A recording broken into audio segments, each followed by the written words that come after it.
Hey guys, welcome back to another exciting episode of East Coast Bass Fishing. Another tip video for you guys. Today's tip video is going to be about spinnerbaits, modifications, and trailers. Things that I like to do to kind of create a bigger bite, or things I like to do to keep fish on. Some of these techniques are going to be based off of trailers and trailer hooks. So without further ado, guys, we're gonna jump right into it and show you what I got here.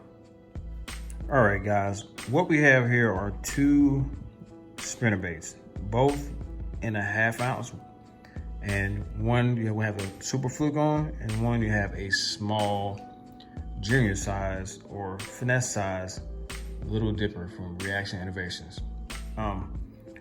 Now, when you're thinking about trailers, a lot of people seem to think you have to go with the bigger, bulkier style, like a big paddle tail swim bait like this one here, which is not always the case.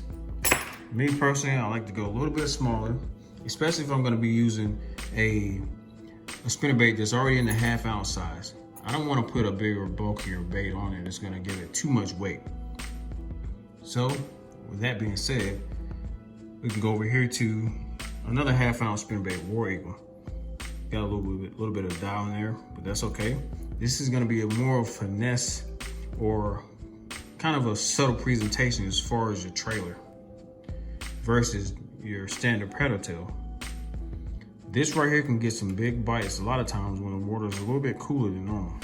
Especially in like the winter time, these bass are still gonna eat these baits. You can just swim this along nice and easy and slow close to the bottom. That'll get you some nice giant bass. This one here, I like to use a smaller trailer, and this is in the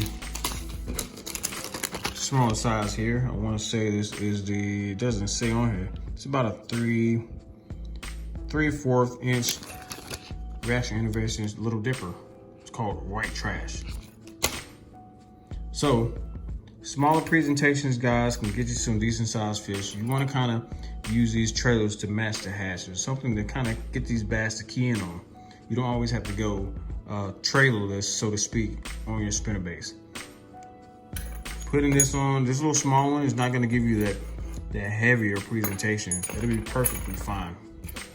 And when you go into the bigger size, this is actually a 3/8 with a bigger paddle tail swim bait, of course. 3/8 ounce and a bigger trail on the end. This is I want to say the Gambler Easy Swimmer. I just took a little bit of it off the front to get it to come down a little bit in size, but it's also perfect. It makes up for lack of size in this being a 3/8 versus this being a 1/2 ounce.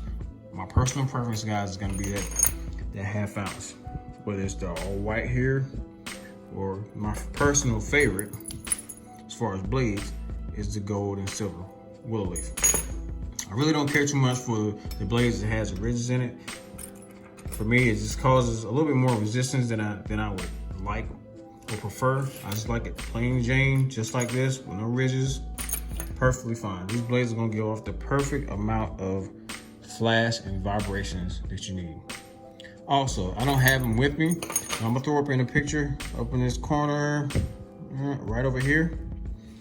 Trailer hooks. Trailer hooks are a must-have, guys, because a lot of times these bass are not always going to just come up and munch and eat the whole thing. A lot of times you're gonna get some short strikes. It's gonna happen. Just face it. Bass are not always committed, and putting that trailer hook on is a must-have. All right, guys, those are just some of my personal preferences as far as trailers for my spinnerbaits. When I'm throwing a 1/2 ounce spinnerbait, sometimes I might go just plain without a trailer. But a lot of times I'm gonna throw in that smaller finesse presentation, that smaller swim bait with a paddle tail to kind of match the hatch of the bait fish. A lot of times the bait fish are not too much bigger than that, depending on where you're fishing. Then to kind of finesse or kind of subtle presentation, you got a fluke on here without the paddle tail. That's gonna get bit too as well. 3/8 ounce to make up for lack of weight. Go with the bigger paddle tail. It's gonna give you that casting distance. It's gonna give you that bulky presentation, and it just makes up for the lack of weight and size and everything, and you're gonna get bit. just a few couple tips for you guys. Spinnerbaits, I'm gonna be bringing more content to you a couple times a week, guys. So hit that bell notification so you will be notified. Guys, give me a thumbs up, like this video, share this video if you like, and we still got to get to that 1,400 subscribers, guys, so I can do that giveaway. But as always, guys, thanks for watching. Catch you guys on the next episode. Peace.